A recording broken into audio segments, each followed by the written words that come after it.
watching your loathing of Sheldman just kind of just burning in your chest.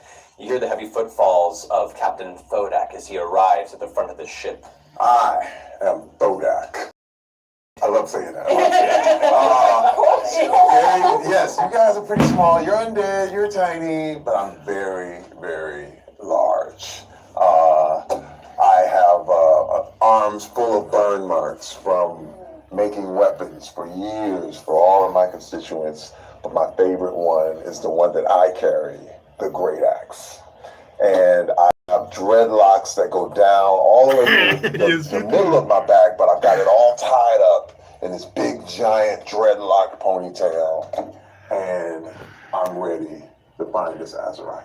Thodak is so much cooler than us. I know. Don't tell him we think that, no. Your Maggot Orc Cap up, muscular and ready, staring off as the island slowly approaches close by. Sheldman goes, "So, Captain, which direction you want to come in from this? It looks like there's an inlet maybe a little bit to the north. What do you want to do?" Do we see any lights anywhere on that island at all? Make a perception check. All right. Roll a d20 and add your perception. First roll. Okay, first roll. There we go, first roll.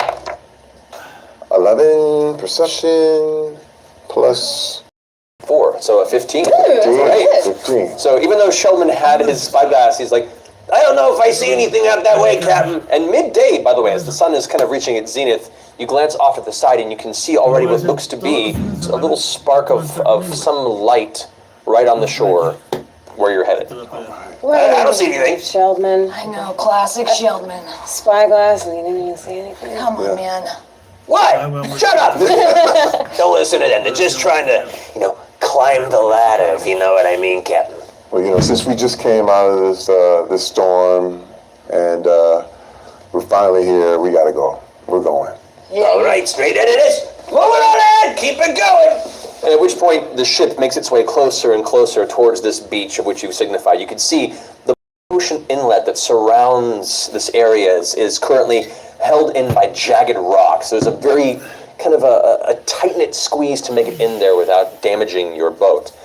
The approach is somewhat dubious, but you eventually lay down anchor, bring out your smaller boats, and row your way to shore. There meeting you is a shaded, quite beautiful beach, actually. It's like a fragment of paradise amongst the tense oceans you've been fording on the way here. The jungle line is about 40 feet ahead of you, and this secluded little lagoon would make a perfect place for a little encampment. At which point, another boat comes up behind you, and Sheldman comes out. "It's not too bad. Captain, we setting up camp here, or are you looking for another locale?" All right, what do you guys think? I hate beaches. Yeah, you're undead. But a lot of people here really like a beach. We can come back, we can get ourselves to Sangria after we go at the end of the day, get our Azurite. I think it's nice. Mm-hmm. And what kind of sand are we talking about? Like, is it soft sand? You reach down and kind of scoop your hand into it. It's a very soft, fine sand, actually. It's very white, bleached. It's pretty comfortable for what you're expecting. Usually, in a lot of these islands you've gone to before have been somewhat tumultuous in the times that you've spent there. So this is kind of a nice greeting to find such a fine beach. That's it. Well, I'd say if we have a lot of this, let's camp. Hey, I think that's a great idea. I mean, work, vacation, why not mix the two? All right, back to the ships. We're bringing the supplies over. Sheldman gets back on, and as you guys kind of begin to scope out the space, they begin taking supplies off the ship, and tents start going up, barricades start being built just in case anyone tries to attack or assault from the actual jungle line. In the meantime, you glance up, and you can see the ominous peak of a dark mountain that seems to loom over the center of this island in the distance. What time of day is it, roughly? By now, it's a little past noon, so the hot sun above you is starting to bleak down. Even though it is shaded in this area, as the sun goes high, the shadow retracts to some of the nearby rocks and trees, and now you're starting to feel the heat. Particularly in your armor, as you start putting it on to prepare for any sort of defenses, you can feel yourself sweat beneath the metal, but you've gone through worse. This is nothing to you. It doesn't smell good in here. No. Orcs aren't known for their pleasant smell sometimes in the battlefield. And again, neither are undead especially. I like the musk. I say comparatively, you should probably have more armor on for a more pleasant smell, but all right. Okay. So, At this point, they've set up most of the encampment. What would you guys like to do? Well, you know what I know about these islands is that the sun sets pretty fast on the equator. Maybe we should get a move on. Maybe see if we can find a trail up to that mountain. Yeah, I don't want to hang around here. We should probably get to where we're going. I agree. I mean, we have the camp. If we ever need to just come back and whatever, I think we just should get started. See if we find a trail, establish it right away. Yeah, I like it. As you guys are about to head in, you see as this kind of sallow, undead shipmate comes by. He has a patch over one eye and a dark blue bandana tied around what remains of the flesh on his skull. Captain, word from the ship. Alliance spotted other side of the island. It looks like we're not alone. He turns around and makes his way back towards the encampment as you guys look to the tree line up at 15 feet from you. Fish sticks. So this isn't just a sojourn through this island. This is now a race. I hate time challenges. Me too. They always stress me out in video Me games. too. Hypothetically, if I played them. Me too. So someone else is already here doing their thing. So it would seem, at least from what the shipmates have said. So there's a little bit of an idea that whoever gets to the Azurite first probably is going to be the one who leaves with him. Well, we got to get on it then. All right. We got to move now. Yeah. Let's go. Are you guys with me? Yeah, I'm down. Let's go. All right. So as the two of you flank behind your well-armored, axe-wielding captain, you breach the outside of the jungle and head immediately into the sweltering, humid heat of this side of the island. You can hear already the buzzing of insects around you, and as you step through, what was once sand becomes hard dirt and root, and then begins to get a bit soft as the humidity has left the area, a little more muggy than you expected. Who's going to be helming this journey into the jungle? Who's leading you through? Which of you? It's got to be me. All right, go ahead and make a survival check for me. You're undead. You're little. I got this. Damn right. Survival check. How does that work? So go ahead and roll a 20-sided dice, Yes. and add your survival skill, which should be at the bottom of your skill. Yes. And 12. There we go. 18. 8. 18 with a +4. Yeah. Whoa, Kev. Captain. So, in following this relatively easy to follow path that your massive captain is carving through this jungle, your two tiny forms kind of skittering behind. Is he just like shoving aside trees? Because that's what I'm Essentially. I got an axe. No. He doesn't cut the tree, or he just shouts at it and the tree moves out of the way. They're very respectful. But as you're moving forward, there is a point where all of a sudden you come to a brief clearing and there's a tension in the air. You hear no wildlife, no insects, and your sense of danger kind of clicks off as you kind of naturally put your hand up. You see about a 20-foot period where there are no trees. It looks like there's like soft undergrowth.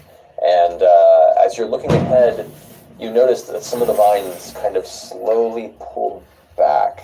They begin to kind of shift almost like slow-moving snakes. And you realize, probably a good thing that you were keeping a good watch, because you almost walked right into the center of that clearing. But you rolled pretty good on your survival, so you managed to avoid that pitfall. These things are moving. It looks like some of these vines are slowly slithering around each other.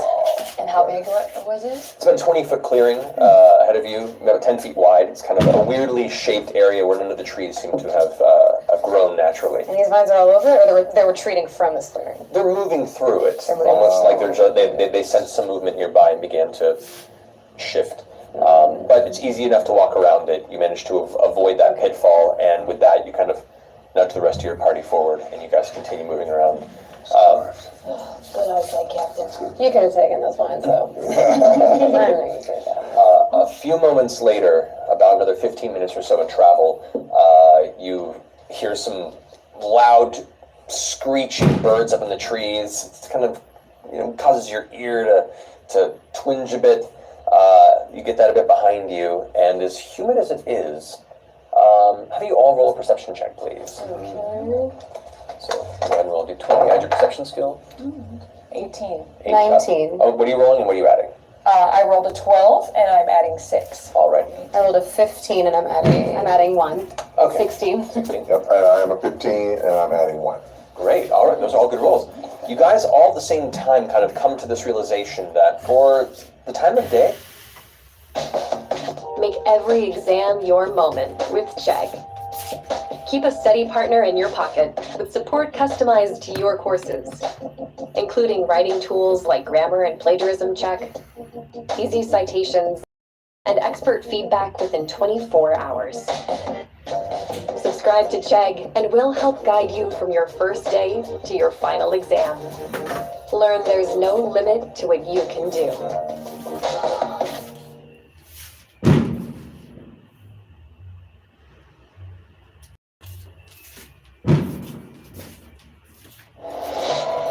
Mi sueño es ayudarte a entender cómo funciona el universo para que puedas encontrar tu camino, tu propósito, que es único dentro del plan cósmico. Mi nombre es Matías de Stefano y mi propósito es recordar. Desde los 3 años de edad comencé a recordar pasadas. Esta parte de mi cerebro, que todavía está activa, me permite el recordar al máximo detalle el pasado, reconectándome con la memoria cósmica que nos une a todos. Creo que se me ha otorgado este gran regalo y el acceso al plan cósmico y a los registros akáshicos para poder ayudar a las personas a entender la estructura del universo en el que vivimos, el concepto de nuestra existencia y la importancia de las cosas que ignoramos en nuestras vidas cotidianas. En esta serie iremos más allá de los libros de historia convencionales. Hablaremos de las diferentes civilizaciones que nos han influido a la humanidad, tales como Lemuria y Atlántida, y la gran guerra que tuvo lugar en nuestra galaxia. Descubriré lo que significa abrir el portal del corazón para que podamos ayudar a los otros. Y en última instancia, explicaré la naturaleza de nuestro mundo y cómo llegué a recordar y comprender cómo funciona el mismo.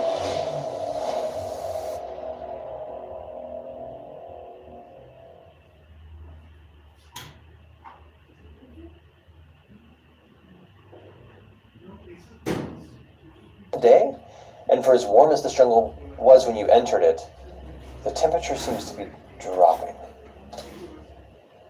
further and further.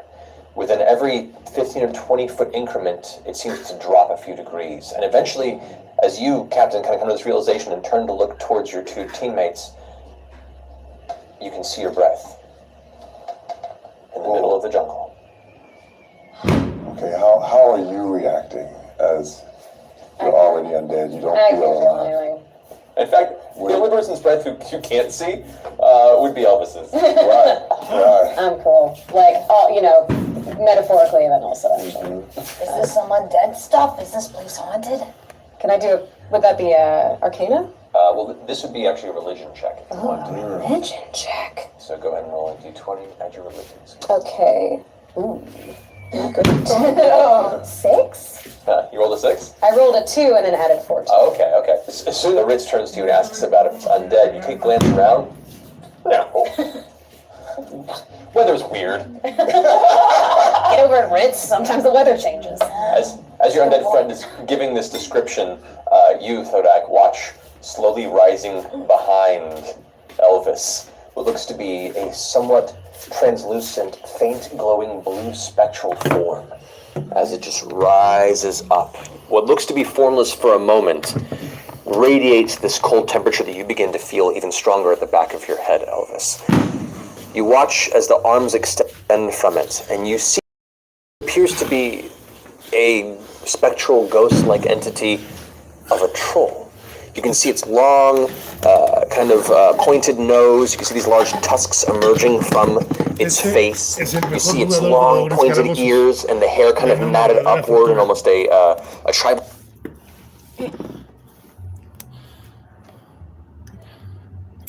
¿Qué pasó? War formation. It has remnants of war paint strewn across its face, and as it kind of rises up behind. Mi sobrinex Can you see this as well? quiere Or just the- ser una Right now, it's Grandex It's behind you. Master. I gotta know what the sound is. What is that? Entonces yo le dije, hay un solo lugar Can I look behind me? y es Critical Yeah, you Role. turn around and Ahí. right there before you see Eso having your experience es, with the Zandalari. es el mejor artista de Dragones Dragones y Calabozos conocido en nuestros You know the tiempos. whole thing I How said do about you it not want to being in do bed? this? I I might want have to do been it once a wrong. week. I want to do it once a week in Friki Plaza. No, ahí dice con un This is cartelito, to ¿no? know what this. You know what this is, right? You've had experience with spirits Te lo dejo. before. Some can be benevolent, some not so much. Por un rato, porque tengo que trabajar también. Sometimes they don't always want to attack you. Maybe we can talk.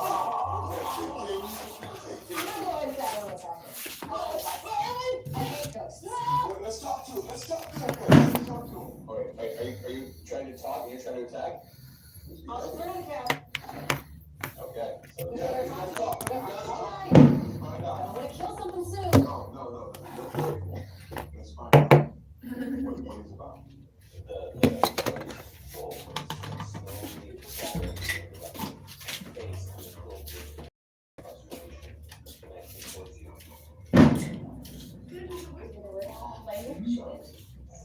I'll say. Se llama. Oh, great. No me acuerdo los nombres, pero they're the best. Ghosty food. They are the Dungeons and Dragons players Please. in the world. Junto con el de un Spice. ¿El de los países? Luke. Sí, sí. El negrito. ¿Cómo se llama ese güey? Ahí lo tengo en mi. Está en el título del video.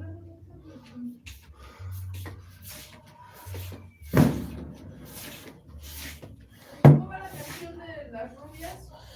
¿La canción de las rubias? Ah, de la película, ¿de dónde están las rubias? ¿Cómo va la canción? No tengo idea.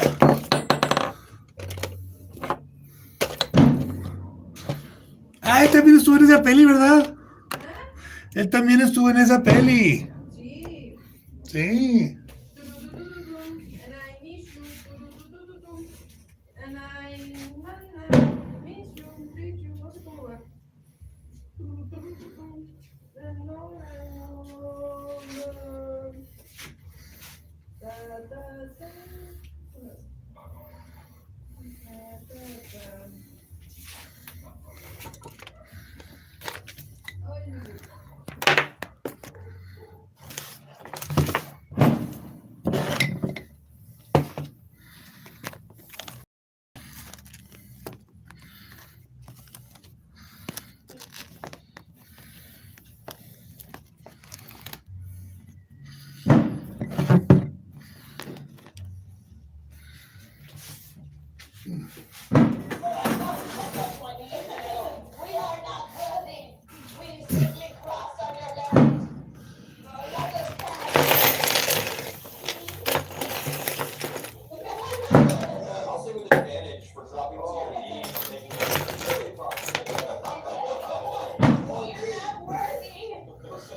That's 16 plus, what did you say, persuasion? Some money? Still 15. Okay. That makes sense. So as the spirit's been encroaching, it's claw-like formations, like it's hungering for this display. I be without his blood.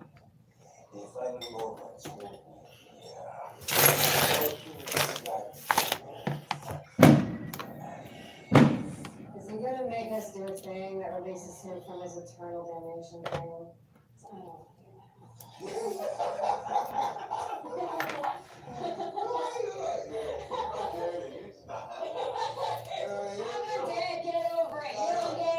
The eyes of the troll spin over to you, Kodak, and say, You are all so warm. I wish to drink it in. I can no longer eat your flesh, but your spirit. and there's a moment where you see, like, in the hunger that ¿Puedo usar a CelebriD en este juego? Claro, a quien quieras. Ahí tengo todos los personajes. Bueno, no todos. Tengo una idea. Pero mira. also kind of a pullback. There's like an internal struggle in the moment. Can we see what's going on with that? Roll that check. I make an insight check if you like. Both of you. Okay. So roll it with insight. Inside. Ooh, +1, and where's my inside? +1. So You don't speak ghost very well. No. And you want to talk about nature.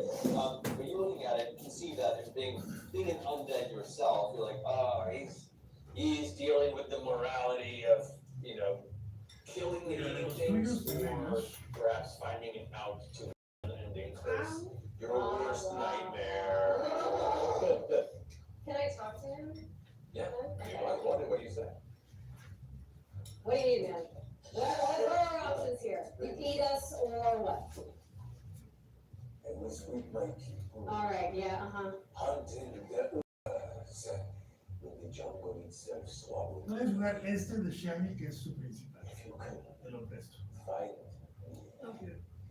if we rest somewhere on the island's waters, I would be free. His eyes go skyward to a brief bit of light breaking through the canopy. he's really just trying to So wait, we gotta find his body. Yeah, but we have to get right, like, we're trying to do There's this. somebody already after the Azurite. Did the vegetation have his body? I mean, could they attack him? You can go back and check. Because we passed that. Is he in our way? He's currently kind of blocking your passage, but you can talk.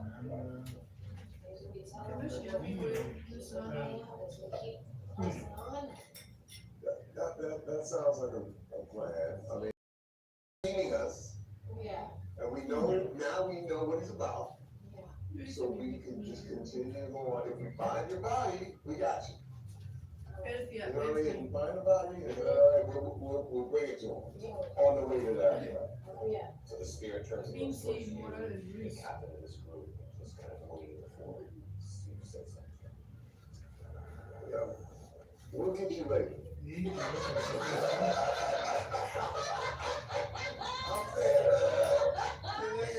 Can we walk through you? Can we walk through him? This is a ghost, apparently, right? Are we allowed to pass? Si quieres, pones la imagen.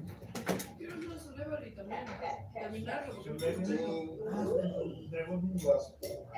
El elfo. With that, the spirit kind of glances, and you feel this kind of cold presence pressing against the outside of your skull. No, era And it withdraws. el de la otra noche. La que le violaron su trono. Déjame ver. Then pass on. Should you find that what you've been thinking? Straight over this jungle. The spirit kind of fades away. Pleasant specter. Let us all remember this body thing. Okay. Okay, now if we find it, if we find it. Find that Azurite. You can try to find Oye, it. no lo tengo. It's good. You can volunteer that. You're right, suck out our skeletons. You know, you guys, that's why I need you guys, because I just want to attack everything,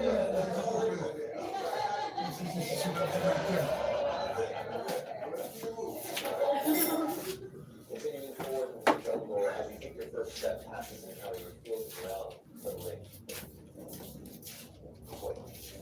Slow down. Wait, what do you mean this time? No, I always announce. As I have this argument going on, you kind of look in the direction of that sound, you glance past the small breaks in the canopy to see that ominous peak of the mountain. Elfa, nivel 8, hechicera. No sé escribir. Con plumón. Vida 42. Ataques. Daga de dado 1, arco 2, dado 6.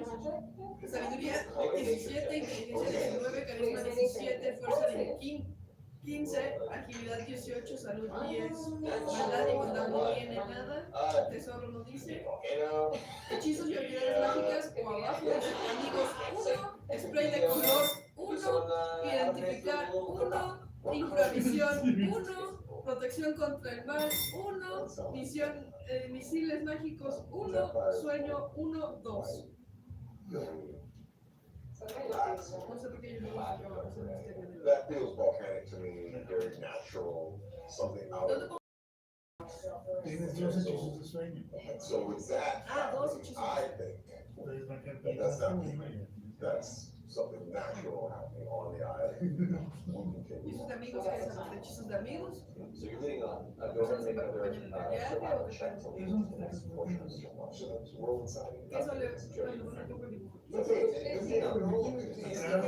Lo puedes hacer una segunda hoja. There's a few things in the past, and while you two are lost amongst the natural splendor of the dangerous, ¿Qué es aquí? so that's exactly where you go with what you're doing. With that, you managed to pass by 2 additional patches of the strange moving Como vines por ejemplo cuando without issue alguien pointing out to your group, continuing on without la hindrance. piel muy oscura o clara o ojos. The floor of the jungle gets softer and more wet the further you go. You start hearing the sucking sounds of your footfall in the swampy atmosphere. The heat returns not too far from the spectral value it made back then. It's eventually you come upon what looks to be a localized very green with algae maybe 25 feet across, 15 feet on the other side. It looks like there is a kind of like Inteligencia swamp. 17, sabiduría 19, carisma 15, destreza 19, salud 19, fuerza 10. Hechizos de Tenen. ¿Detener? 2 manitas. Detener muertos. Ah, detener muertos. Detener. Detener muertos. Retrato. Tesoro. Kind of the meaning of the conflict. So it's an element that's begun to emerge in places but all of it seems to be mostly localized in this kind of cluster. Perhaps, in fact, you want to make it a second thing, guys. So look around for each of you guys, right? Around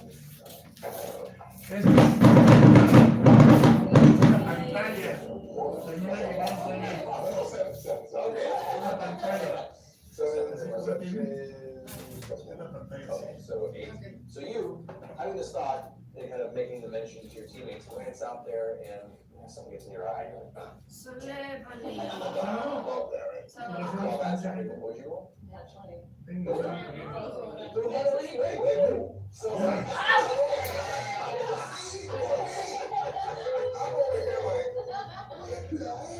Hoy tengo energía.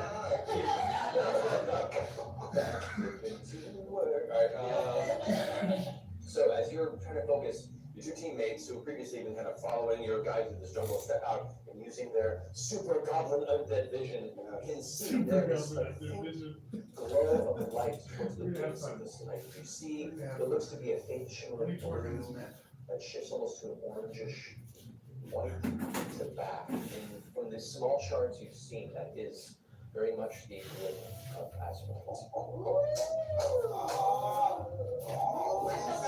I felt a mild flicker of joy. Down there. Well, You actually don't have to breathe. You can go along. guys. Alright. Good boy Elvis Scratch here. So, dive in. All right, so you watch as you kind of slid at the edge into the water, and down to the surface, to the surface underneath. Gotta work on a map. As you make your At way work, down, kind of pushing through but and it's muffling the water, easy and it'll take me a few minutes. And and I only have one more that I have to do in my milestones. So as you push forward, So, through the murky depths, you we're see gonna the work on single this. worm, and there it is. You got grab it. It's stuck in something. Did they hear me? Can I touch it? Or am I too deep? We're deep underwater. You're about 10 feet, 15 feet. We're on the shore just waiting. Can I use my dagger to try to clip through? Sure. Well, your dagger leaning, and it's dark, and at that point, it shifts. Make every exam your. Keep a study partner in your pocket with support customized to your courses, including expert-made practice tests, flashcards, step-by-step solutions, and video breakdowns. Subscribe to Chegg and we'll help guide you to your final exam. Learn there's no limit to what you can do.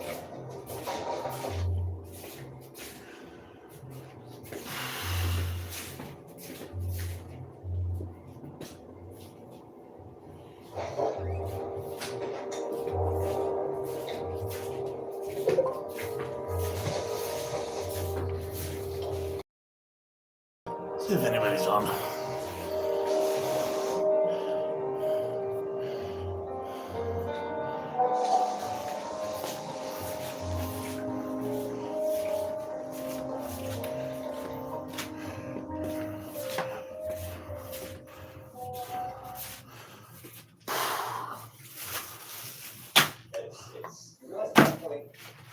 It's attached to something. It's jammed into something. That means move. What do you do? Okay, let's see. Oh, here. All right. You're underwater by yourself. And most of my things are fire. Yeah. Does the water bubble? You guys just in this moment begin to see a little bit of movement underneath. That's all. Or you're like, not sure how to see it. Not too much yet. Okay. What do you do now? Oh no! I don't know. What's your instinct? What's taking her so long? My instinct is to fight, but I can't. Let's see. I guess I should try to shoot back at him. Okay. All right. So you go ahead and turn around and start swimming. You make yourself to the surface. What's your armor class? 12. Weirdly enough, rolling super low. You feel this large push of force behind you as the water, and you hear something snap together, but you don't feel the impact. You quickly scramble to the surface. You watch as Elvis comes out of the water, comes to the surface, and you see as something, that glow of azurite moves right afterward, and with it, emerging from the water, you see this elongated snout of a scaled crocolisk. A large crocodile-like creature that is now coming after Elvis. Nice try, guys. And azurite is Jammed in like the top of his head right now. I need you all to roll initiative.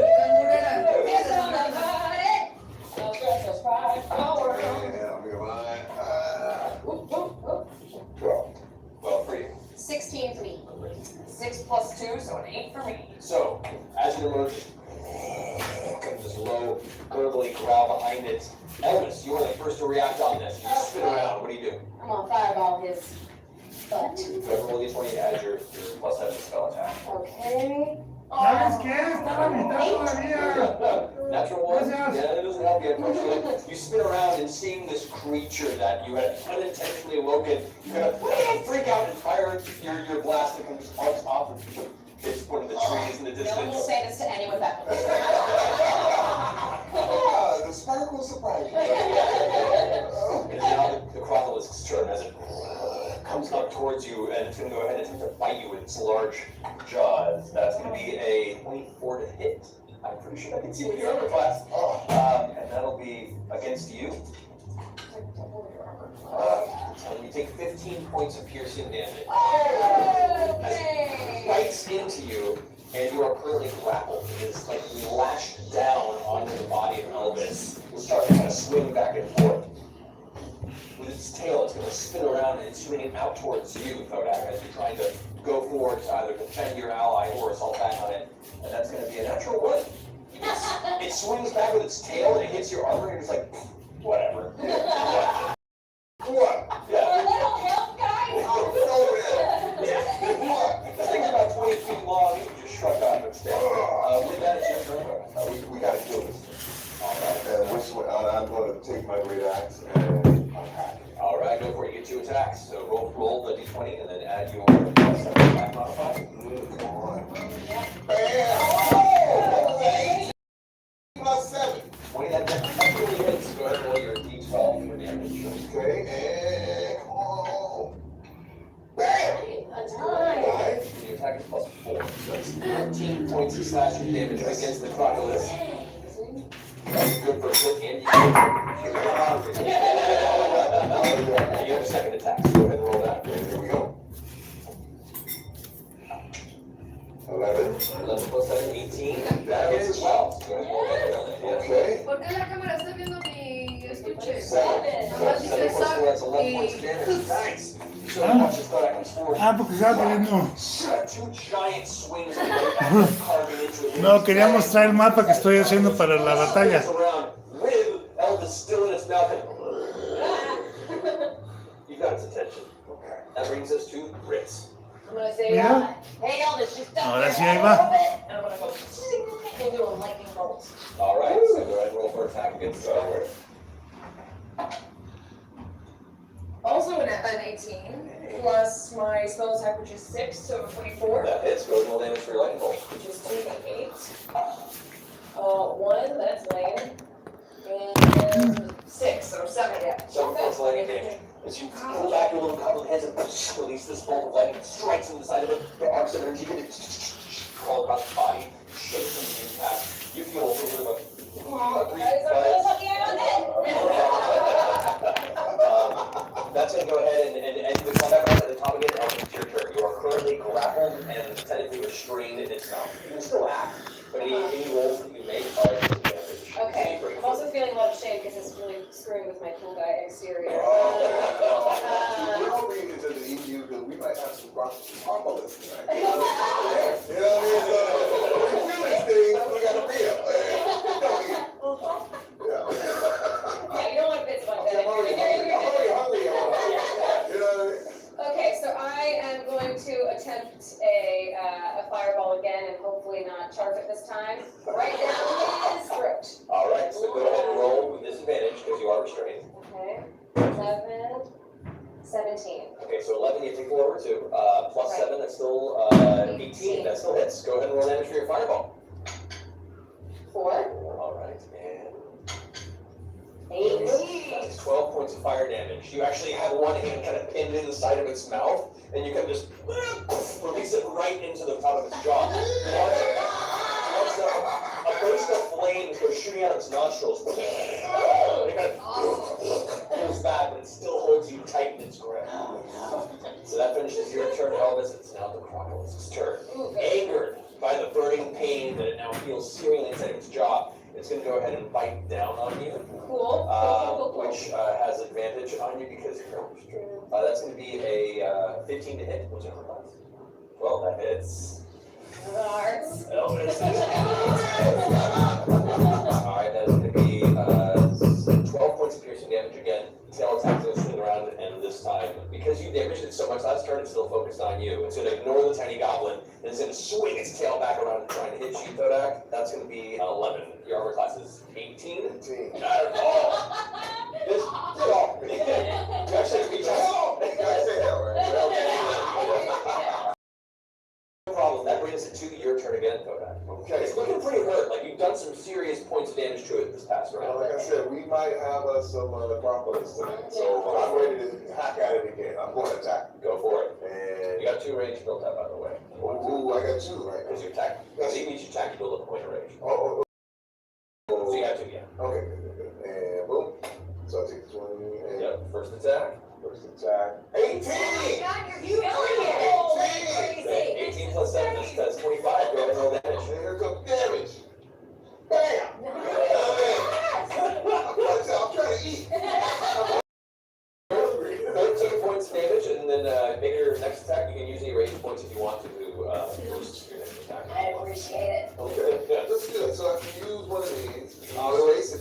You can use 2 points to use your mortal strike if you want. I'll use the mortal strike. It's time to get rid of this thing. Yeah. And get the Azurite and do it. So I take 2 of these. You'll take 2 of those off, and Got then it. roll your next attack. Yes, I got yes. a great gator combo. Here we go. 17. 17. 17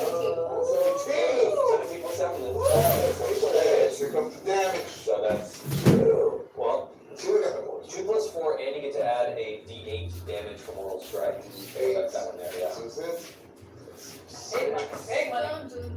There you go. So it's still 8 damage. That'll still finish it, actually. How do you want to do this? Go ahead and describe your finishing blow as it's currently chewing on your teammate. okay, first of all, with the finishing blow, I grab it by its mouth, put one foot in, take my arm, pull the other top of the jaw up, free Elvis, take my free hand with my great axe and come right down and chop it right through the jaw, not missing the Azurite, but right through its mouth. Right through the mouth of the. The head splits open further, about 2 or 3 more feet. It shakes in your grasp, but then slowly loses the will and strength to fight as it falls limp in your hands. You toss it to the ground there. The shard's still embedded in the top of its head. Delicious. It's gonna be good.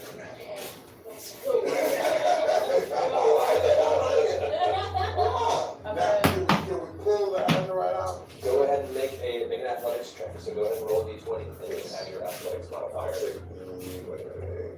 20. That would be 7, and athletics plus 7. 14, that'll be enough to do it. You managed to pull free the shard of azurite in the top of its head. Ooh, I like it. I like it. We got it, y'all. We're getting Azurite. That's the point. That's the whole point of the game. It's the first shard you've seen, but apparently there's a lot more this time. You're pretty good. Yeah, I could use some healing. I'm gonna reach over and give you a healing surge, so it's 1d8 plus 3. Another 2. Oh, 5 damage. Okay, I can, or 5 hit points to me. I can also conjure a fresh root, right? You can, yeah. Are we taking a short rest? If you want Can to we take take a a short rest. rest? Is that cool? I mean, no one else is hurt though. No. Except for me. What do you think? Oh, yeah, we need to rest. You were undead. You're almost really dead. And again, we just went through a very scary experience. We have some Azurite. We're going in that to a slight degree. Let's take a break. So you take the next half hour to rest, and the wounds. You go ahead and use the dice to heal up if you'd like to. Great. We make crocodile of those. Mm-hmm. All right, yeah. Little harvesting. Yes, we did. That's what we'll eat a little bit. There you go, yeah. The mage conjures some refreshments. I'm not accustomed to shooting this way. Mage has some refreshments. You guys take a little breather, pull it together, and right as you're about to continue the rest of your journey, the ground begins to shake once more. Quake you have felt. You glance up once again at the top of the mountain. You can see that tunnel that's not full of smoke. It's grown much darker, much more obvious. You're right about that volcano. Time to start your own little thing. We gotta do it. What time of day is it? Right now, 2 hours past noon, so we're looking at 3, 4 in the afternoon. Okay. Question is, do we have time to push ahead? We have the camp back there. We have a little break, but I say we try to get there before the sundown. We gotta try to get, so we're headed right there. Power walk. You continue. Yeah, power walk. And we know something's happening, but if we can get there before anything catastrophic, we'll be Right. As you get back to your feet, freshly rested, feeling the ominous impact of this strange rumble, you begin to head towards the dark shape of the mountain in hopes of finding this source of azurite you've been told will be waiting for you. That's where we'll finish this action section.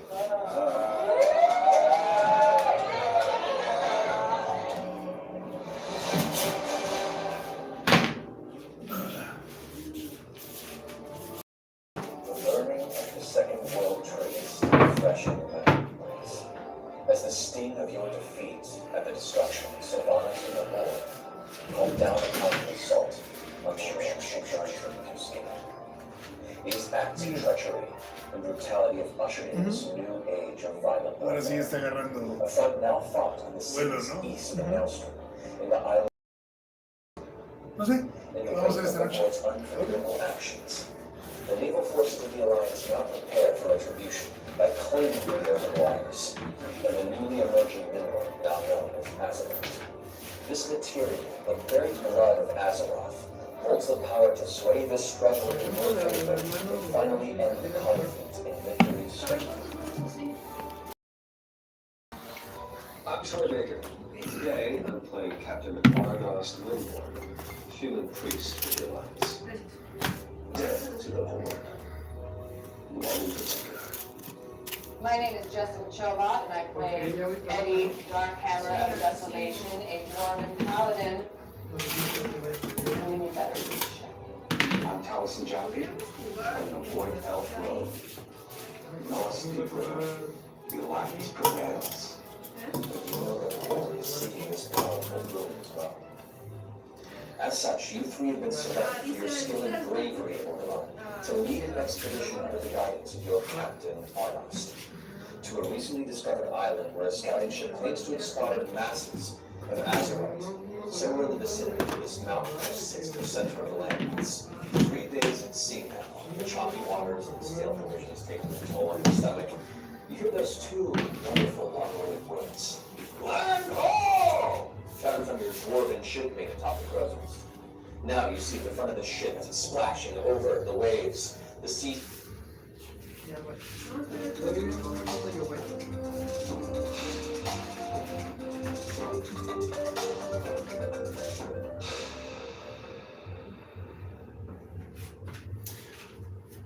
Seguimos la misma aventura, ¿no? El Goblin y la de la y el Goblin. Vale. Ahí tienes los personajes. Uriel y Televenture. Editor-in-Chief at ARM, and today we're going to find out what is ARM Dev Summit. Before we do that, I want to introduce Robert Wolf, who is Senior Manager, Developer Ecosystem Evangelist with ARM's Infrastructure Group. He's now helping us understand what is ARM Dev Summit. Robert is an electrical engineer who enjoys volunteering and working with STEM programs in his area. Let's dive right in. So Robert, what is ARM Dev Summit? ARM Dev Summit is more than just an event. It's a developer experience. And this 3-day virtual conference will serve up insights into the latest technology trends, give you an opportunity to level up your skills in technical sessions and hands-on workshops, and offer up the chance to meet like-minded software developers and hardware designers, all focused on sparking the world's potential with ARM technology. With over 1,000 partners, millions of active developers, and over 180 billion processors produced to date, the ARM ecosystem is one of the world's largest vibrant technology communities. It's also the community that is setting up the agenda for a secure future powered by AI, IoT, 5G, and sustainable cloud computing. And how is ARM Dev Summit different from ARM TechCon? So ARM TechCon had an amazing run, though its focus leaned more towards hardware designers and their business objectives. While this is still very important, it was clear that we needed to share this focus with those who were building on top of the ARM technologies out there. And this is when the software developers come to play. So enablement is key. And without the vast ecosystem of developers, much of what we do or what we're capable of doing on ARM now and in the future would not be possible. So ARM Dev Summit offers the perfect balance between hardware and software so attendees can enjoy the. Very good. So is ARM Dev Summit virtual or live this year? So this year, it's a virtual event, but with a bit of a twist. There are several components that allow for a very engaging experience with folks at ARM and your fellow developers around the world. We'll have areas for gaming, fun interactive experience, and of course, many opportunities to learn from industry experts around the world about their favorite ARM tech and software developments. So is it free or is there a fee associated with it? This event is free, so you can go register now, it's free. Though there may be some associated costs for certain workshops. Now the bright side of this is that these workshops usually include a hardware component that's shipped to you and you get to keep this hardware for yourself forever. Now, if I'm a hardware engineer or a software developer, why would I attend ARM Dev Summit? I think the question is, why wouldn't you want to attend? It's the world's biggest developers and spans everything from IoT to cloud. That's end to end. So it's an end-to-end experience with learning components and fun opportunities to engage with your fellow developers. So why wouldn't you want to be a part of where tomorrow starts? Now, what are the hot topics this year at ARM Dev Summit? So ARM Dev Summit is going to be covering just about a bit of everything, as I mentioned earlier, from endpoint all the way up to the cloud, high-performance computing. So we have multiple tracks from cloud-native development, endpoint edge, and cloud development, looking at the future of mobility and how we see it software-defined, developing interactive customer experiences, practical software development for IoT, Internet of Things, AI in the real world, so not just kind of theoretical views of what AI is capable of, but actually applying AI into the real world, from development to deployment. Hardware design, of course, keeping true to the heart of what ARM is, looking at hardware design and methodology, and then optimizing ARM technology for high performance compute, cloud, 5G infrastructure as well. Well, that sounds like a really packed agenda. Thanks so much, Robert. We're really looking forward to ARM Dev Summit this fall. Now, to register for ARM Dev Summit, please visit devsummit.arm.com. CelebriD&D.com.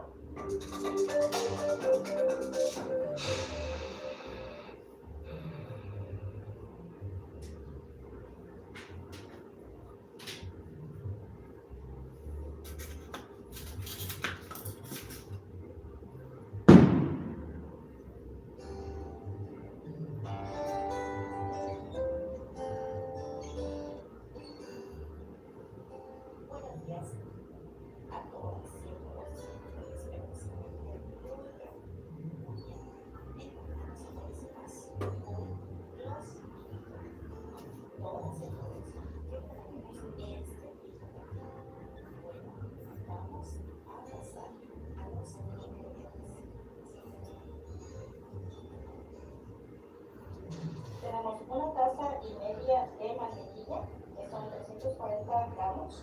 También un paquete de queso de 8 onzas, este es el cream cheese, y son 227 gramos. 2 tazas de azúcar, que son 375 gramos. Tenemos 6 huevos, que es lo que vamos a necesitar para hacer este rico pastel. Y ya los tengo fuera del cascarón. También vamos a necesitar 3 tazas de harina, ya la tengo previamente servida. Le agregaremos una cucharita cafetera de baking powder de Royal y media cucharita cafetera de bicarbonato de baking soda. También agregaremos una tacita de sal y es un cuarto de teaspoon para darle sabor. Ya está el territorio. Ahora sí. 2 cucharas soperas de vainilla, de extracto de vainilla. Bueno, esos son todos Y ahora la los aventura. ingredientes que vamos a necesitar para hacer este rico panqué. Preparamos el campo y ahora vamos a el juego, pero cuando estemos listos todos. Eso es lo que llamas critical role. What you call it?